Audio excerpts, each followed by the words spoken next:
Okay. Call this council meeting to order, January 20th, 26th. We'll have Michelle call roll, please.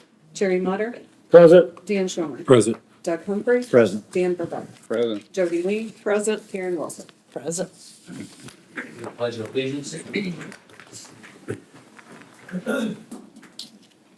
Pledge allegiance to the flag of the United States of America and to the republic for which it stands, one nation, under God, indivisible, with liberty and justice for all.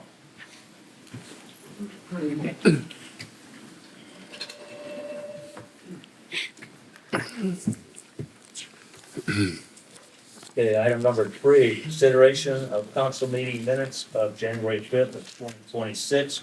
Y'all have a copy of that. If there's any corrections or additions, take a few minutes to look at. You've already looked them over, but double check yourself, see if you have anything else you want to change or add.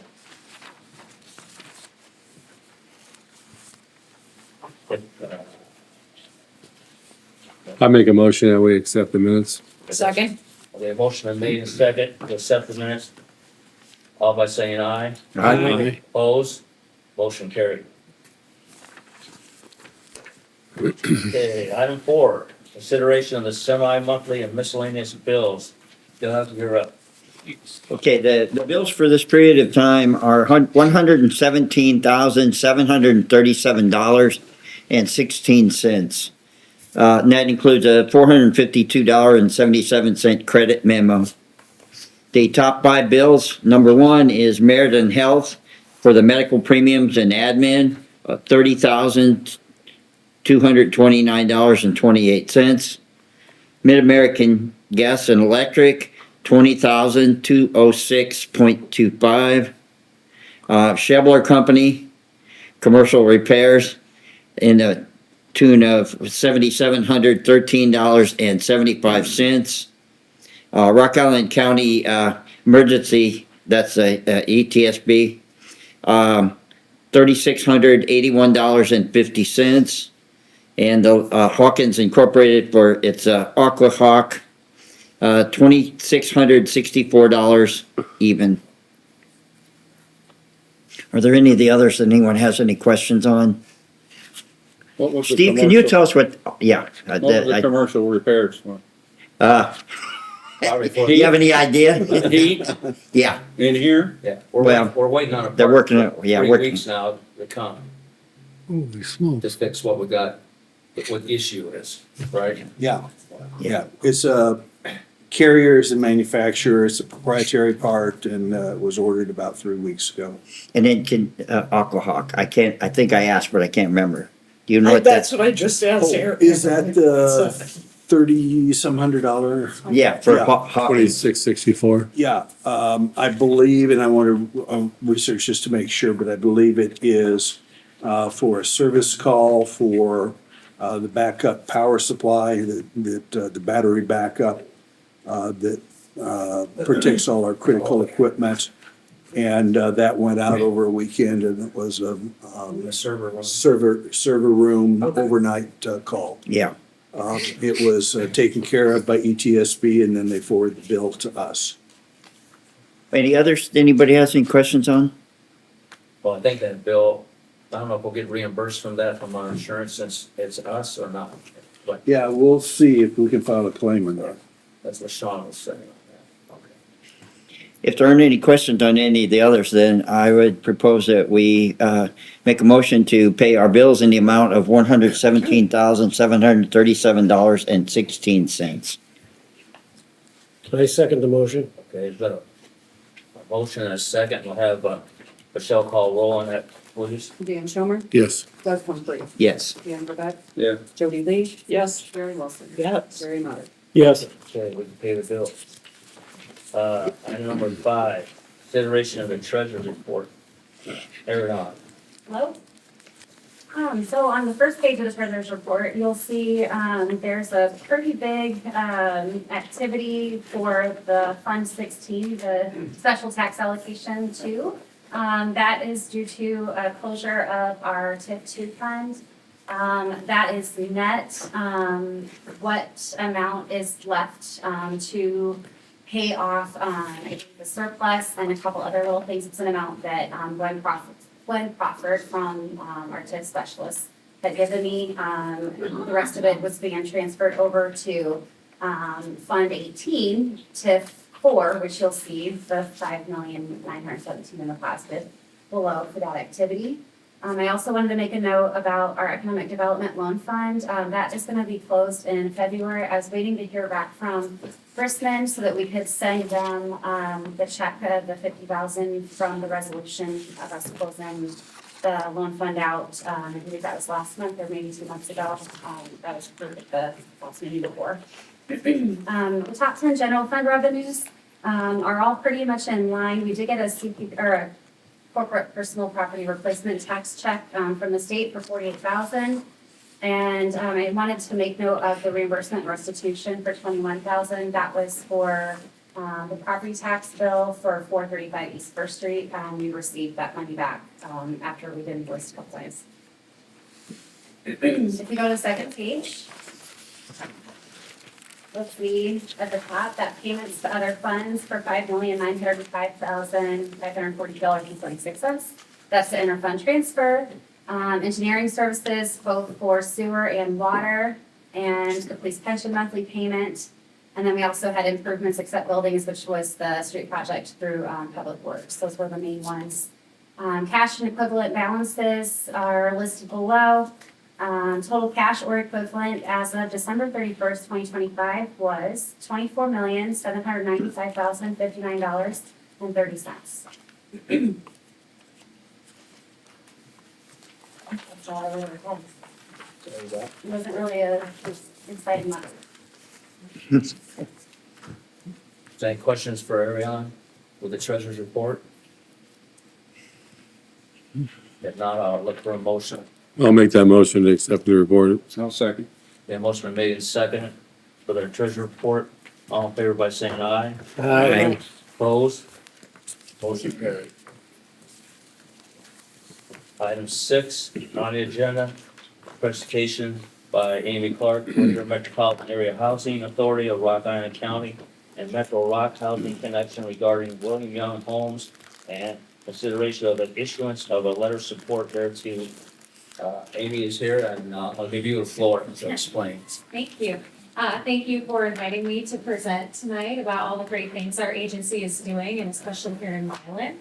Again, we are the Greater Metropolitan Area Housing Authority of Rock Island County, which means we serve the unincorporated areas of Rock Island outside of the jurisdictions of Moline and Rock Island.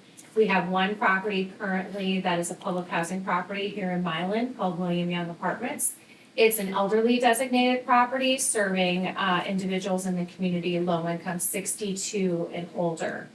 And as part of HUD's repositioning strategy and following the federal government's lead, we are working to reposition all of our public housing stock, which basically means that we are repositioning to privatize those so we can access capital and other things and avoid the federal backlog of capital dollars. So essentially, it's a cash neutral program that takes it from Section 9 public housing to being subsidized long-term through a Section 8 contract.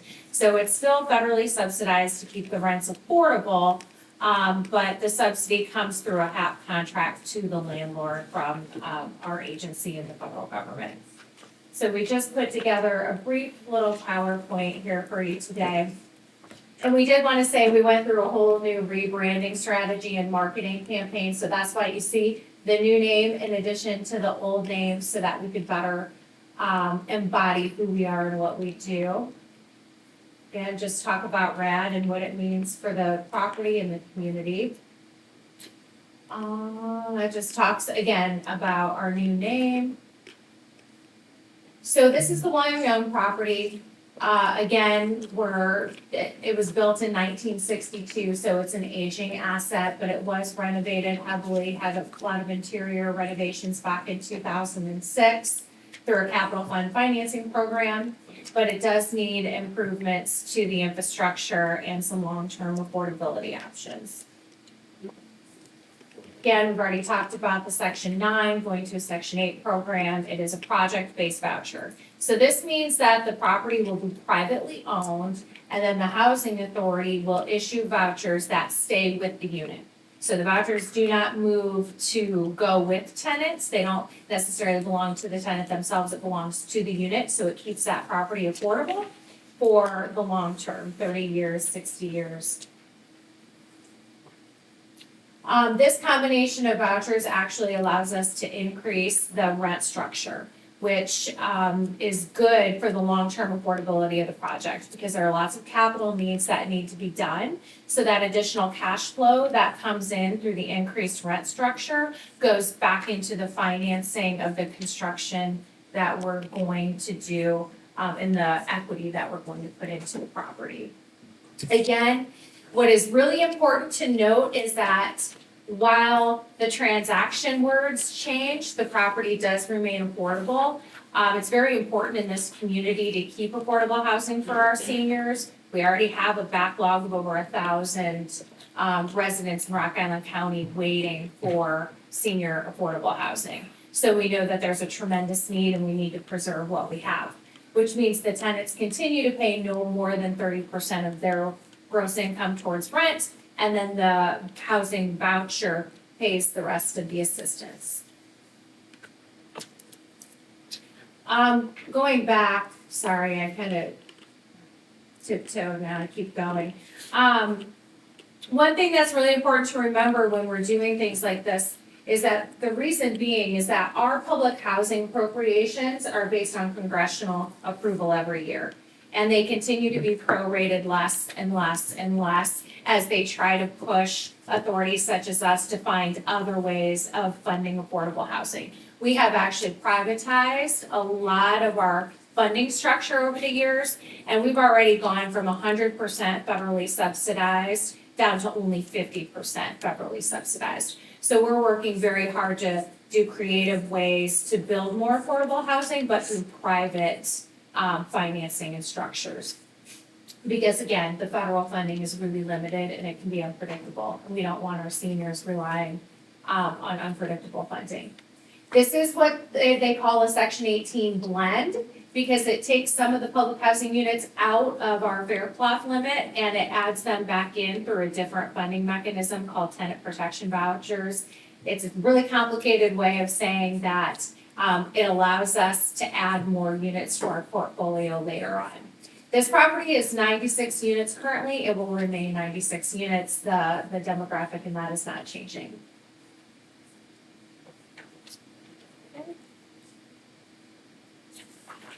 We're putting approximately just a little over 4 million, almost 4.2 million into the total renovations.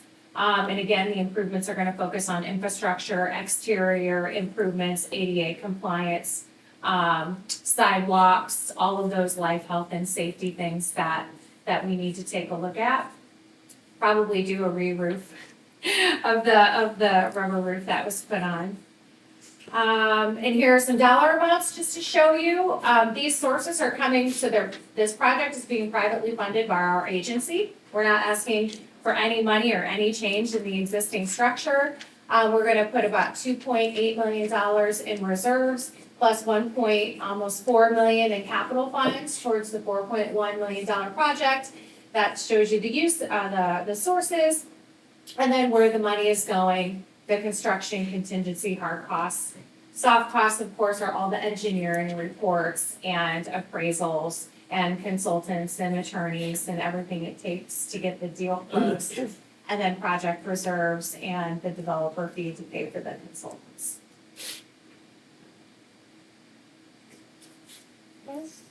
Oh, and then I'm just showing like the yearly operating income, what that project produces, and the expenses, the net cash flow, which again will be used to place into reserves to continue doing property improvements over the years.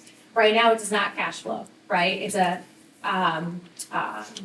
zero, it's a balanced budget, but it doesn't make any additional money to put into reserves.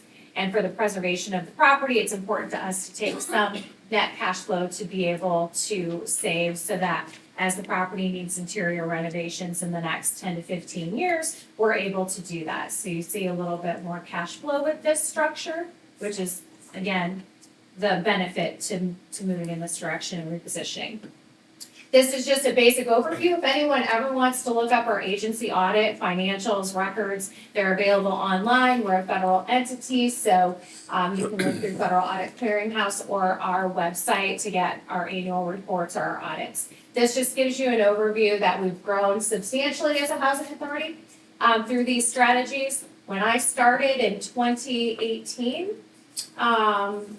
our total assets and liabilities equal about $16 million. Today, 7 years later, they're just a titch under 90 million. We have grown substantially. We're very proud of that, particularly diversifying our portfolio to more privatization to help supplement the federal funding. Again, this just gives you an overview of what we're going to do, kitchens, bathrooms, especially ADA and life safety enhancements. The property, again, as you know, 1962, it's pretty aged. We're doing the project this way specifically so that the residents can remain in their homes and they don't need to be relocated. That is a really big ask for our elderly, so we're really strategizing and doing this in phases to accommodate them. We'll communicate with them through the process. We've been having meetings with them about this strategy for the last 5 years, so they're very well aware it's coming. Progress is hard, change is hard, but they're very supportive. We'll go through, we've already been through a lot of the HUD approval process. We're actually working on getting to closing, hence the request from council to approve the support letter and a couple other documents, the continuation of pilot, so that we can request our financing plan call with HUD. That is a step in the process we have to go through and show that the community, the municipality supports our efforts and what we're doing. Again, we planned this for 2 years. I don't by any means think it will take that long. We're looking at a closing of the transaction to convert it from Section 9 to Section 8 in July of this year. And then once that happens, the construction can begin, hopefully before winter. Again, we're really committed to transparency, communication, resident support, and to continue investing in Milan. You know, again, with such a substantial need, we will be looking at future projects to really parlay this into some additional senior housing in this area. Again, if the community and the feasibility studies show us that there's a continued and demonstrated need. And again, with that, I'm happy to answer any questions. This is just a real high-level overview.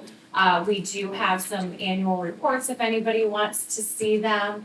But happy to go over anything or explain anything that you'd like answered more clearly. So is the rent gonna go, what it costs to live there gonna go up versus what they're paying now? No, It'll So stay the right- same? correct. So they pay, it's a sliding scale. So they pay 30% of their income. So their tenant portion will remain the same. But we get an increase in rent subsidy from the voucher. So right now, those funds come in through public housing operating support. And by adding the rent structure to market rate rents, which is what we get to do, it's a substantial increase of about $300,000 a year to the property by being able to make those market rate rents. But the tenants don't pay that cost. Yeah. Do you have any residents that actually pay in full? Actually, you'd be surprised, since this is an elderly site, we have a lot of what the low income tax credit side would consider over income, which is why we did not use a tax credit to do this property because it would disqualify them. Okay. There's probably about 40% of the seniors in this building who are flat renters, which means they make under the 80% to qualify for the unit, but over the 60% of the low income threshold. And they're considered flat rent because they have to pay more than what someone with a lesser income would pay. When we convert to Section 8, flat rent does end. You're no longer able to keep the flat rent, you have to pay the full 30%, but it's a graduated increase over 5 years so as not to disrupt the existing budgets. of So the you're not elderly. gonna give somebody the roof?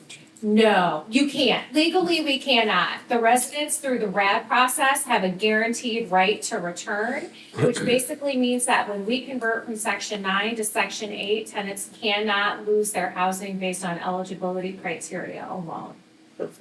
But you won't be adding anyone though. You, No, not at this time. Yeah. No, I mean, you wouldn't be adding anyone in that flat rate category. correct. If, once you Correct. phase them out, the, Correct. The most we can increase rent legally is $25 or 10% a year. Okay. So it's a very nominal amount. And we actually just finished our very first RAD conversion. That was a $50 million RAD conversion at Warren and Street Tower. And we had the same rules apply there. So we're pretty well versed at this point in how that works. And the flat renters have not been impacted because of the regulation to cap it. Would you consider purchasing the acreage that's for sale We would love to. adjacent? Yes, we would actually love to. It fits really well into our business model right now. HUD has a program called Restore Rebuild. So we've been talking to them about utilizing that program to make sure that in markets such as this, where there's such a drastic and recorded need, that we have the availability to do that. So once we get this RAD piece closed and we're able to convert, if of course council sees that that's the best route for us, we will continue to work with the city and these assessments and see if we can get started on that. It would be the perfect location. Absolutely, that's exciting. It's just been such a blighted Mhm. area, off and on. Yeah. I mean, it had its day, Yeah. for sure, Mhm. but not so much in the last few years. Right. Right. So going from section 9 down to 8, is that gonna force you guys into lowering the age limit of acceptance? No, that's a federal mandate. HUD, the minimum is 62 and they won't change that. So it does keep the property at 62 and older. Making plans. So just about everybody that lives there is on social security, Correct. Correct. Yeah. Correct. and that's basically their only income. Yeah, for many, it's Yeah. their main source of income, yeah. Okay. And that's another reason, if you, and I don't wanna get too much on a soapbox about this, but this is such a hard-hitting issue with our seniors. We own a lot of senior properties. This is the only one that's public housing. Our other senior developments are LIHTC, which is the Section 42 tax credit. And every year, owners of Section 42, they're private landlords, and you get a rent increase. Well, guess what isn't increasing? Their incomes. So as the authority, that's why we've been really working in this market to purchase those properties so that we can cap and freeze rents for as long as we can to keep them affordable. Because even a $10 increase when the private sector owned the properties we bought from them would mean, you'd have at least 5 to 10 tenants who would have to move every year because even $10 a month makes a huge difference when your social security is not would, increasing. would, like Langman, would that be like a section 42, in Milan? I don't know, do you know? I'm not sure the violent, are you familiar with Heartland Park Oh, yeah, yeah. and Hometown Harbor? Though, we own both of those, Oh, and they're okay. right along there, but those are examples of Section 42. Okay. And they were developed by the private sector, and then we came in as the authority and purchased those to help preserve them long-term.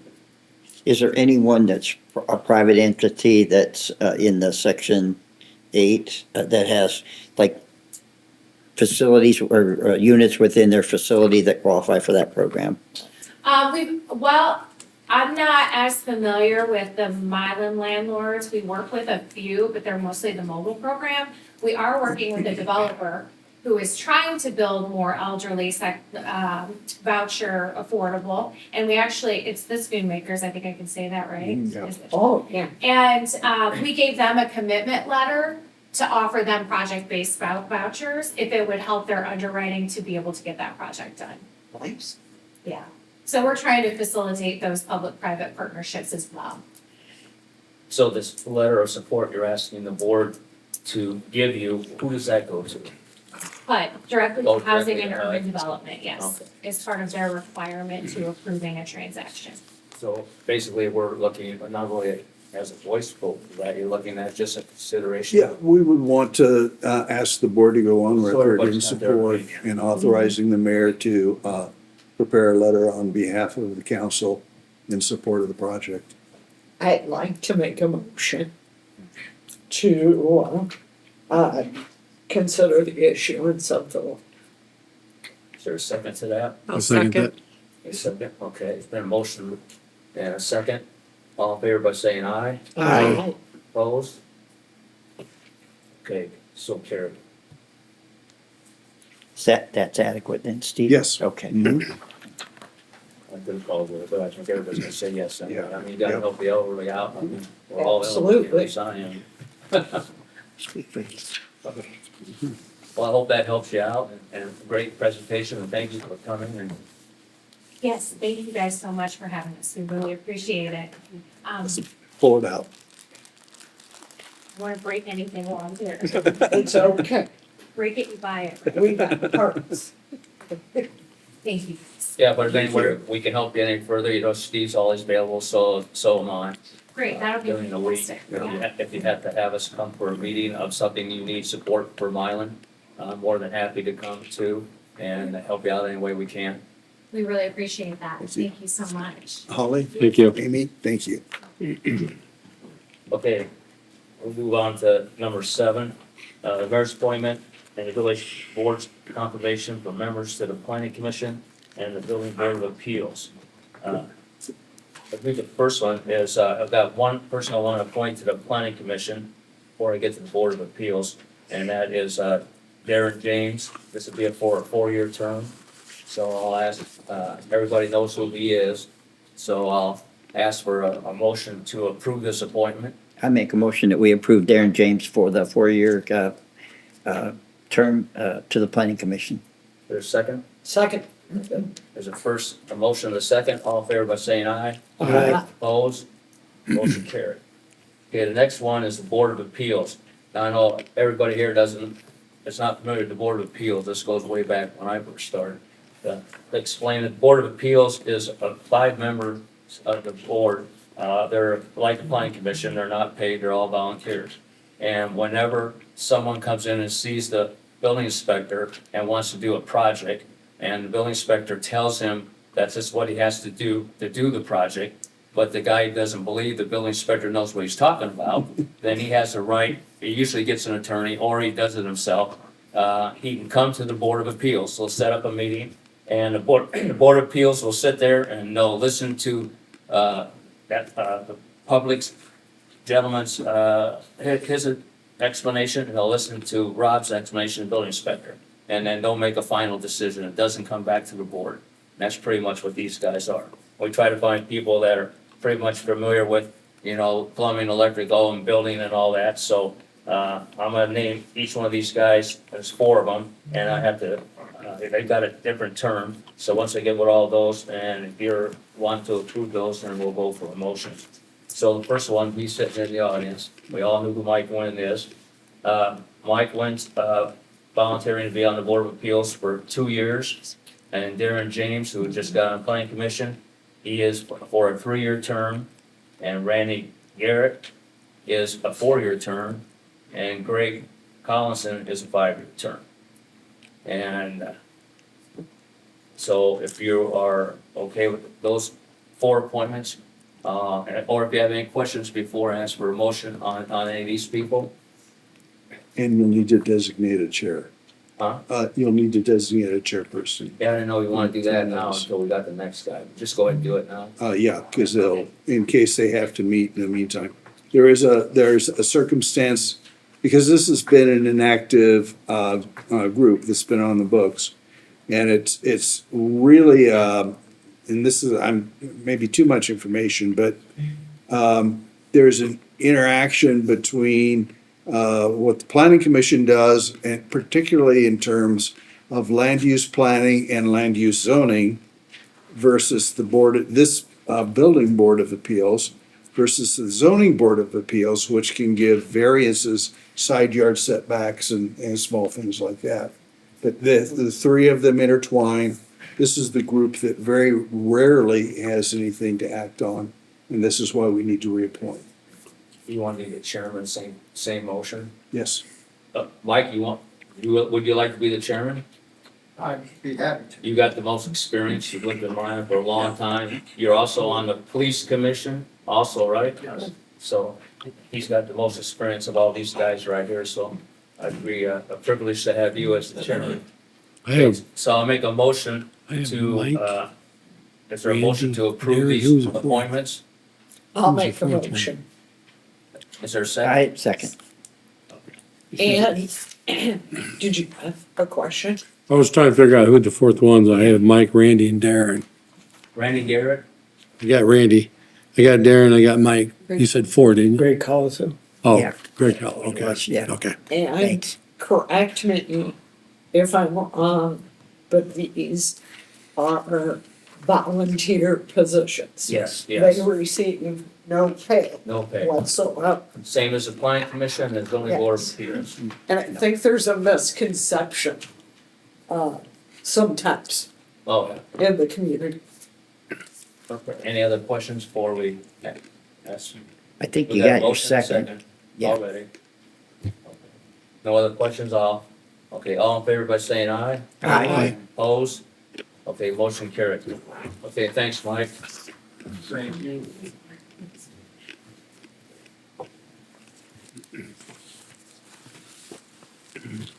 Okay, number 8, consideration of amendment number 1 to the February 2024 design service agreement between the Village of Milan and Strand Associates for improvements at the wastewater treatment plant. This is, we had a committee, the whole meeting last week about this. And you still have a copy of that. And I just like I was asking Steve, basically what this $3 million is for someone from Strand, and it'll be more than one person, it'll be several people there. They're on site watching this construction going on, the first piece that's being built, they will stay there and make sure everything's done correctly, like a foreman on a job site building a house. And they'll do that through the whole process. And like I think you said, that wasn't in the original agreement when we started that out. Yeah, the first contract that we're on the very tail end of right now is the design of the plant and submitting, working with Illinois EPA, preparing some of the things, for example, there is coming up in the next 2 agenda items, deal with the ordinance, the resolution for financing through the Illinois EPA. So it was getting the project through the design phase and the permitting phase with EPA. Now we're moving on into, we'll be planning a bid letting, working with the contractors, all the pre-bid, the evaluation of the bids. They'll work with them in terms of any kind of plan submittals. And so that those have to be pre-approved by Strand Associates in order to go ahead with it. This is a 38-month project, an estimated 38 months. And the scope of services, probably best to refer to the notes here from the discussions last week. The very last page of that breaks down and the estimate, and some of these are lump sums, but some of them are hourly plus expenses. And there's some cases where it's expenses billed at actual cost plus 10%. So those will be somewhere in the neighborhood of $3 million if the scope does not change. Now, if there's something that additional work that they have to do that is outlined beyond what is outlined here and is in the contract, then they're entitled to come back and negotiate for the fees on that. And also, I want to point out that there was some work that was done beyond the design contract, this first part of it. And so they're submitting with this in the second part, this amendment, an additional fee of $65,000 over the original $1.572,500 that we're already under contract for. Yeah, this is important, maybe like with building houses, you gotta have somebody there to make sure everybody's doing their job right. You don't want to end up having, like I've seen people get on a job, building a house and the outside faucet is 2 feet off from the house instead of being up against the house because nobody's watching what they were doing. So, I mean, and IDOT does the same thing. When they're doing a road project, they've got an engineer out there the whole time, from the time they start to the time they end. Make sure everything's done right, that if something does get screwed up or they're gonna blame somebody else and it's gonna end up costing us more money than what this is gonna be. So this is good insurance. Are we gonna use union contractors? They'll be required to have prevailing wage on that, which, there's only a handful of contractors in the Midwest that will be able to take this project on. So is that a yes or You no? know, I, No, because I didn't hear. yeah, they've told me about 3 or 4 contractors. I've not had any Not many experience with contractors that them. would be big enough to handle it, Uh-uh. that aren't union. Yeah, and I think that's what I was gonna say. I think they're all union, but I've never checked. But that One- being said, if it is a union contractor, they need to have it written in writing that it's an impact job also. Correct. So where if the unions go on strike, that job is not shut down for a year. Yeah, If one of the trades would happen to go on strike Mm-hmm. and picket that job, that means none of the other trades can come on that job and work.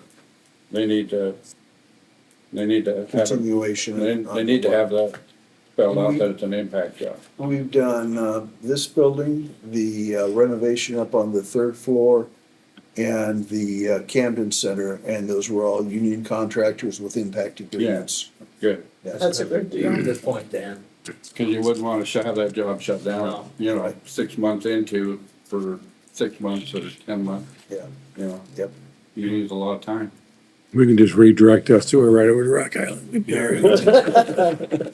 Hey, Steve, the question on I can't remember that night I was here, on the startup and the training, Yeah, is that like just to show them how to operate? yeah. Okay. Yeah, But and to make sure that, all of that initial flow through the plant, because, it's a 24-hour day operation. It never shuts down. Right. So, as they bring systems online, those have to be, tweaked in the operations so that it meets the quality of effluent, that's Okay. state standard. So it does say that there's an add-on here for inclusion of provisions for Build America, Buy America Act and compliance in the contract document. I don't know if that's directly what you're asking for, but Well, we have to do that. Yeah. And the engineer has told us that it varies depending on what kind of equipment is included. But some of the larger items, some of the pumps and motors, they said that it could impact anywhere from about 15 to 25% more, because some of those were originally sourced from primarily Germany.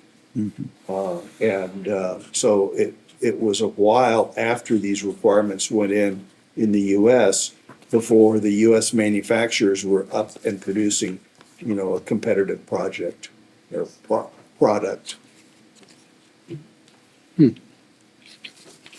So, over the last 24 months, it was February of '24, when they began this work, their cost estimates have gone up considerably. Some of it's inflation, some of it is they were taking a guess without the benefit of having, any design work done on it, working with Illinois EPA as far as some of the standards to be met. So it's gone up considerably, and right now, the construction costs, and this is something we'll talk about a little bit more here when we get into the permission to borrow from Illinois EPA. But it is in the vicinity of $40 million in construction costs. Now, we won't know, obviously, until it's bid out, so we can't complete our borrowing from Illinois EPA until they see and approve the actual construction figures. so their concerns will be something that will be addressed further down in the line. Yeah, we can look at the top contractors that we expect to bid on it. But the requirement is that it be And there is a provision for, small amounts of subcontract work in impact projects. There is a provision, that if there's cause for it, it can be a non-union contractor, still bound by the requirements to pay prevailing wage. It doesn't happen very often, but Okay. Anybody else got any other questions about it? So is this inspector that's gonna be there, is he gonna be somebody from Strand or? yes, yeah. It'll Yeah, be- and the inspection, that's quite a ways down the road, because all the shop drawings and everything Yeah. have to be reviewed, everything went past Illinois EPA. So this probably won't, be mobilized until, late this year, possibly on into the first part of next.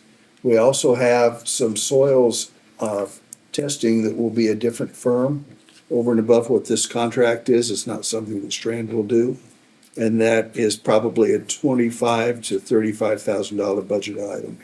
I think this guy would be called an on-site project manager, wouldn't he? Well, that's just one part of it. I want to emphasize that it's a lot more than that, because they have to, help with the design of the SCADA system, which is actually that sophisticated, 24-hour-a-day monitoring and adjusting so that the quality of the finished water maintains consistent. It's not just when somebody happens to be at the plant.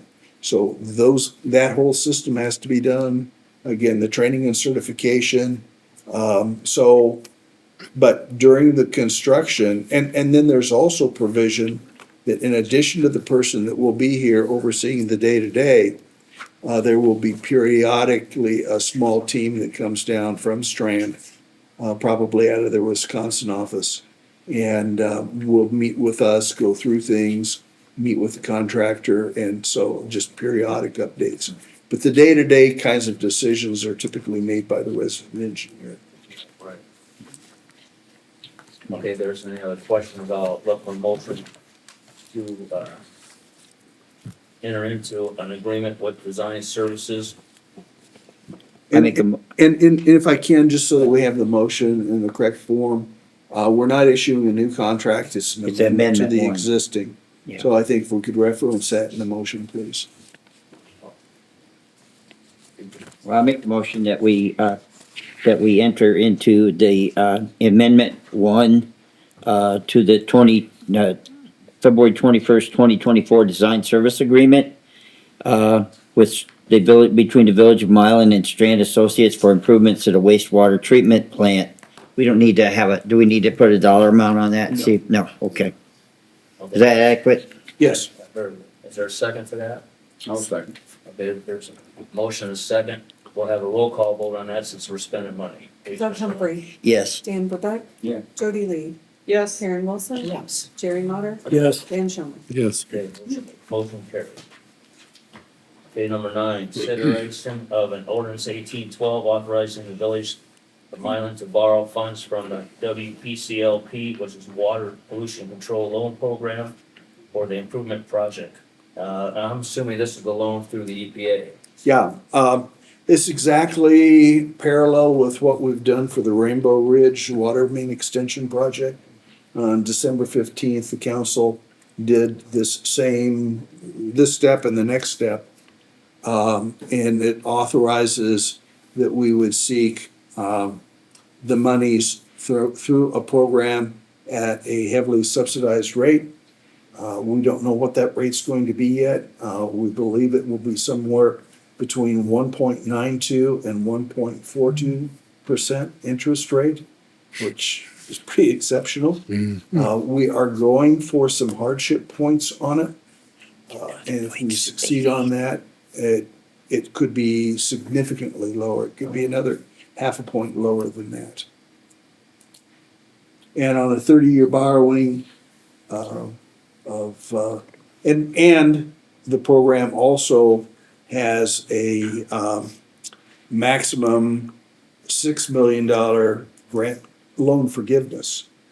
So if we borrow somewhere in the neighborhood of $40 million, for example, we would be repaying about $34 million plus interest over a period of 30 years. So those are ballpark numbers, obviously. Okay, anybody else have any questions on that? Okay, we'll look for a motion to adopt ordinance 1812. I make a motion that we adopt ordinance 1812 authorizing the Village of Milan to borrow funds from the WPCLP for the WWTP Wow. improvement project. A second. Okay, motion made second, we'll have a Can you roll call on repeat that. that? Dan Rebecca. Dan Dan. Rebecca. Yes. Jody Lee. Yes. Karen Wilson. Yes. Jerry Motter. Yes. Dan Schomer. Yes. Doug Humphrey. Yes, Okay, motion carried. somebody else can do this one. Yeah.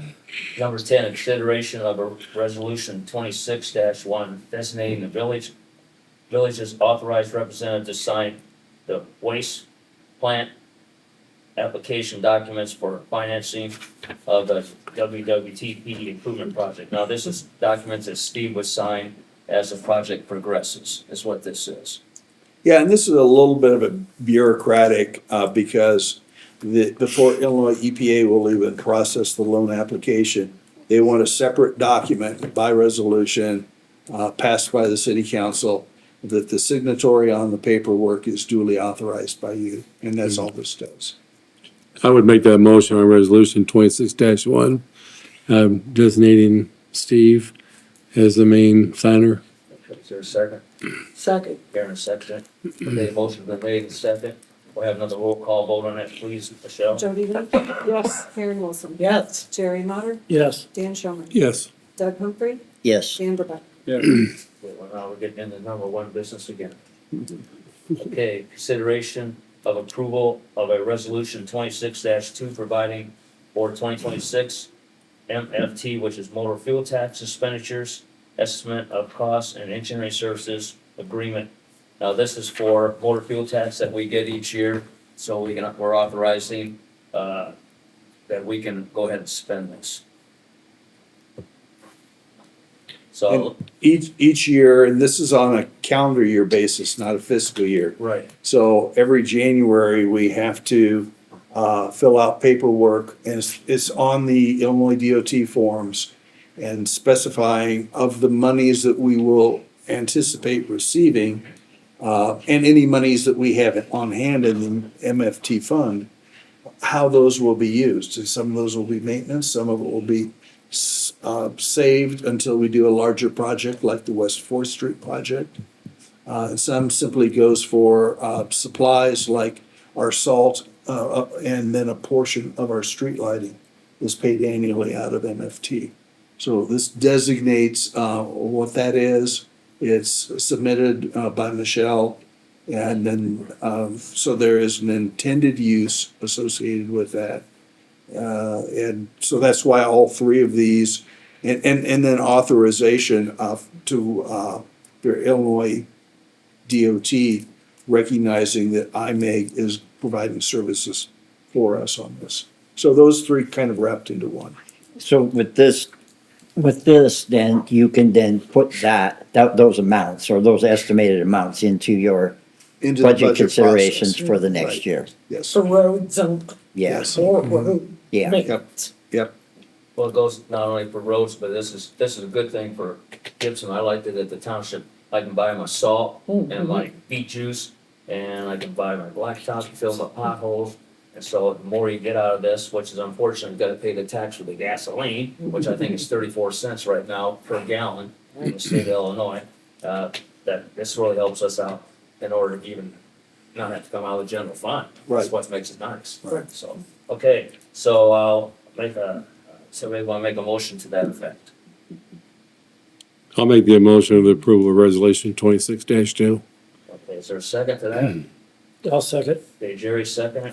Okay, since that's spending money, we'll have a roll call vote on that, Michelle, please. Jerry Wilson. Yes. Jerry Motter. Yes. Dan Schomer. Yes. Doug Humphrey. Yes, Dan Rebecca. Yes. Yes. Okay, motion carried. I always love motor fuel gas. More salt I can There buy. we go. Okay, we'll go to committee reports. Dan, Nothing. Jody, Nothing? Karen, Zero. Derek, Nothing. I don't have anything at this time. But I will next meeting. I don't have a committee report, but I do want to say that Mayor Stickle outdid himself for his first public speech in yeah, front of the chamber, and you're being too kind. I was fortunate enough to attend. Yeah. And does this need to be the committee of the whole? Is that something, minutes, is that something that needs to be approved or not? I'm just asking. That's technically not any minutes from it. It was held as an open session. There were no actions taken. It was strictly a study session. Okay, thank you. That's it. That's it, okay. I don't have anything to report on, anything coming up either. Okay, we'll turn over to citizens to address the board. Annie, but in fairness to Foundation, that's something you would like to bring to us. I've known Annie for a long time. Yes, I used to work, with the mayor at the Illinois DOT, safety and claims manager. Too long, 10 years before I came over here, so. But like I said, I'm Andy Ware, I'm with the Indiana, Illinois, Iowa Foundation for Fair Contracting. I have my colleague Jeff Holland here, also with the foundation. For those of you that don't know us, we're known as the FFC. Not only is the FFC a mouthful, but we are a nonprofit labor management organization. And our mission is pretty simple, but very critical. We are dedicated to raising the standards in the construction industry. We work to increase market share for responsible contractors, create work opportunities for skilled craft workers, and most importantly, ensure the best value for taxpayers. Just as you were discussing the impact agreement earlier. We achieved this through procurement oversight, job site monitoring, and by advocating for public policies that reward quality work and responsible business practices. I'm here tonight to encourage the village to adopt a responsible bidder ordinance. We all know the local pressure that governments face to accept the lowest bid on public construction. However, we also know that the lowest bid is not always the best bid. Too often, rock bottom prices come from contractors who cut corners, whether that's on safety, worker training, or compliance with state laws. When that happens, the taxpayers are the ones who pay the price through delays, poor quality work, or change orders down the road. A responsible bidder ordinance, or RBO, helps to solve that problem. It establishes objective criteria, verifiable criteria, that all contractors must meet to be eligible to bid on the public works projects. It essentially sets a floor that all contractors for responsibility must meet. By adopting an RBO, Milan would require bidders to prove that they are legitimate operations. This typically includes participation in a U.S. DOL registered apprentice program, which ensures workers are properly trained and that we are investing in the next generation of local skilled tradespeople. Proof of safety training to ensure every worker goes home safe at the end of the day, and compliance with all state and federal laws, including prevailing wage and insurance requirements. The benefits of an RDO are clear. It protects your tax dollars by filtering out fly-by-night contractors who undercut local reputable businesses. It promotes safety and quality, and perhaps most importantly, it supports the local economy by favoring contractors who invest in their training their workforce right here in their community. You would not be alone in taking these steps. In fact, you would be joining a rapidly growing consensus among your neighbors.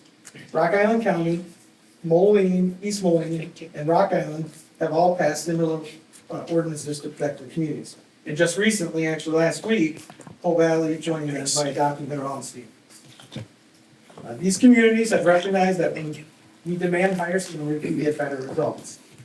By passing the ordinance, Milan will ensure that its public projects are built safely, on time, and on budget, while harmonizing standards for the rest of the towns in the area.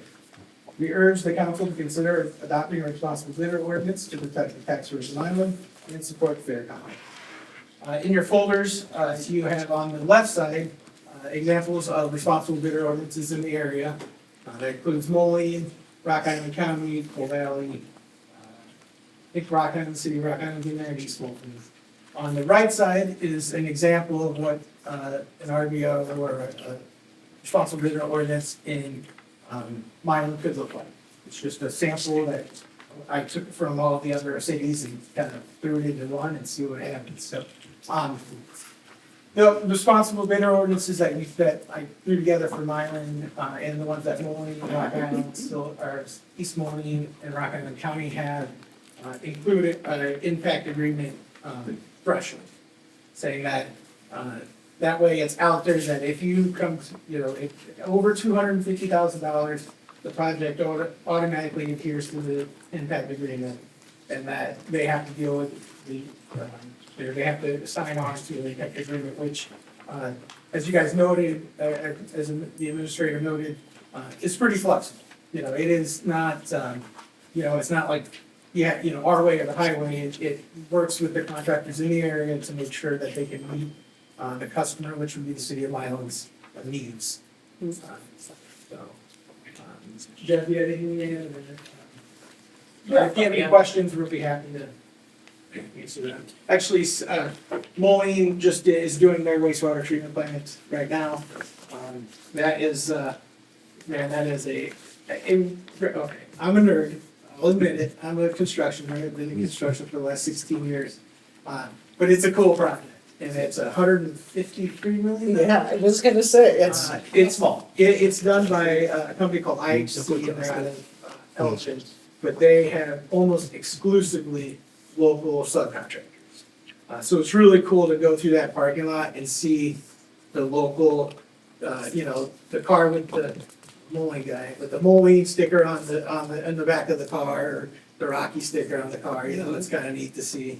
So, it's happens.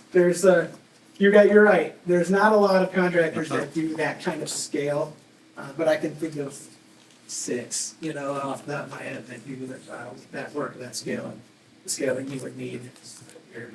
So this contract, this ordinance here, we would follow this verbatim and let our attorney look at this, of course, but I mean. Yeah, they would probably want to put their, Well, the only correction I'd have, because you don't know that, is that word non-home rule.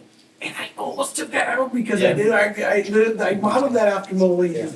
Well, you work for so many, you're not gonna keep that, Yeah. remember that at all, I don't blame you there. But that's the only thing, but this is kind of give our lawyer something to look at, so we can adopt this, make an ordinance to adopt this. Yeah, I'm that guy, I gotta have like a set of plans, I wanna look to see what you're looking at, so I thought that would give you that courtesy to something like that. In fact, I don't think there's one that the language is even remotely close. Basic.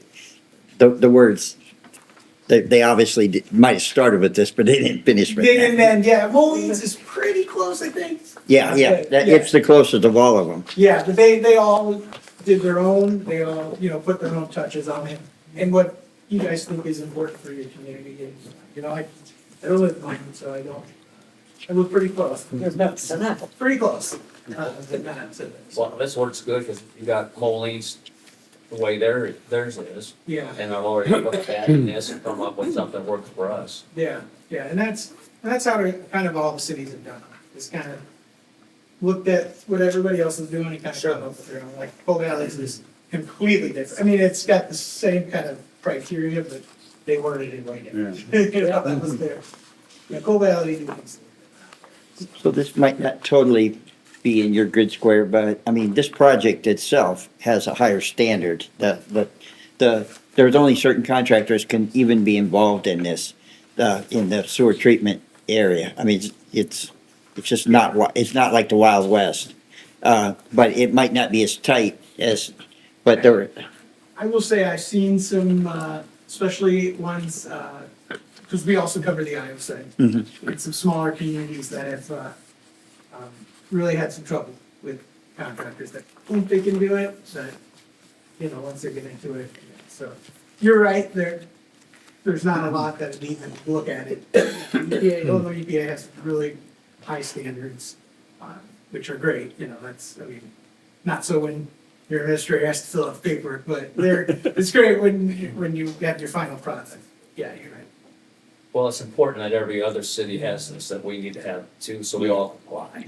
That's Yeah. what's Well, I important. think one of the big things with this is too, it's gonna ensure that the people that are gonna be coming on the job site are properly trained Yeah, I think that's a big. and know how to work safely. That way we don't end up with lawsuits and somebody getting hurt that shouldn't have got hurt. And It really is kind of a protection. Stop. Really, it's a tool in your Yeah. toolbox to protect the city of Milan, the village of Milan. Against somebody that may not know what they're doing. You know, Yeah. it's kind of a tool, but it doesn't have to be a bludgeon. Is there a timeline you're looking for this to be Uh, done? No, I just wanted to put it out there and start a conversation.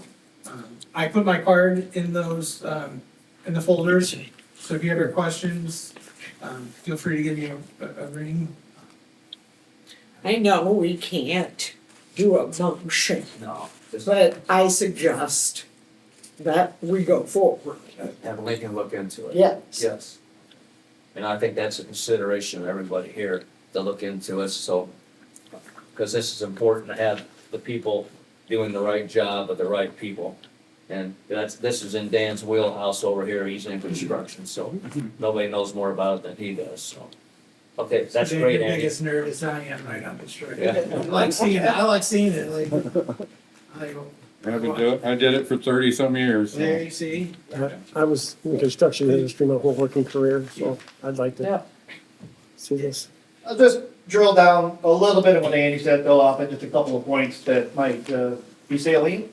So the purpose of the ordinance is so the public body controls the bidding process instead of the bids controlling the public body. The RVO are a set of pre-bid requirements. So before you can even bid, you've got to meet all those requirements. The impact agreement, or the PLA, is a set of pre-job agreements. So now we can address and drill down all of this as the projects are coming forward. So the impact agreement is a project labor agreement. It's used on larger, more complex infrastructure projects, so exactly what you're talking about. And they really are a de-risking mechanism. So they're a valuable construction tool. They lay out all of the job requirements. They provide harmony with the skilled workforce that agrees to no work stoppages on the project. It focuses on hiring local workers, provides apprenticeship opportunities, and gives our kids a chance to have a bright future. Apprenticeships typically last 4 years or longer and have more hours involved in them than a 4-year college degree. And there's a lot of continuing education that goes on. So this brings you a real skilled workforce, especially these larger, more complex projects. Promotes stability and efficiency on infrastructure projects. It ensures projects are completed on time and on budget. And the local impact agreement, or PLA, is unique in that it is very few short pages. Some of them you can see go on and on and on. But it's a 7-8 page agreement that is very digestible. A fifth grader could read it.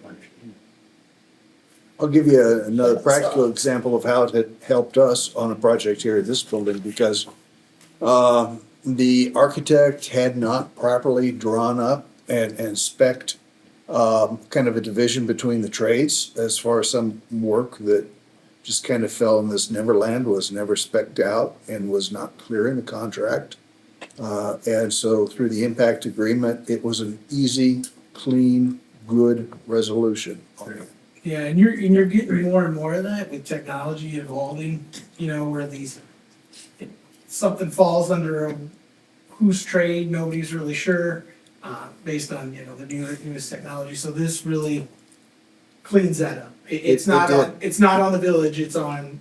And it looks like you guys already have kind of a procurement code that talks about a lot of this, but I think this just expands it and makes it more bulletproof.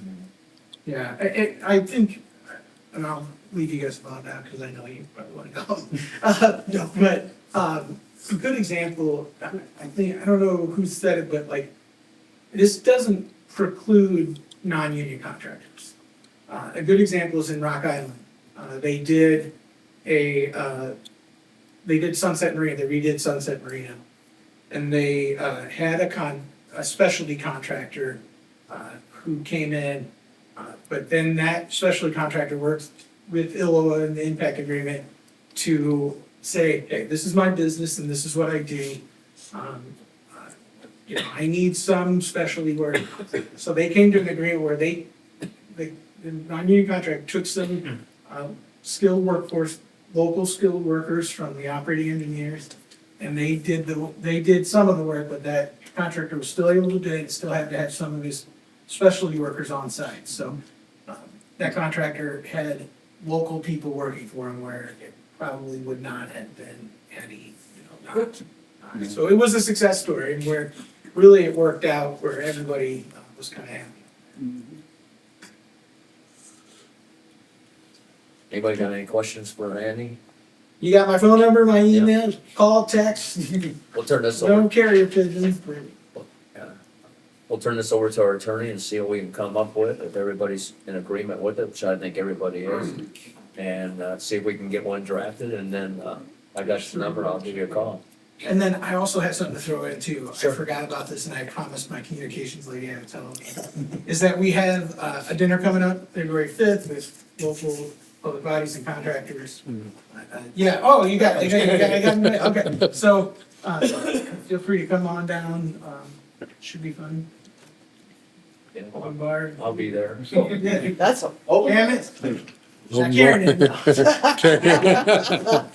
right, have a good night. thanks, guys. Are you going? I don't know, for you. I might. I might go with Bruce.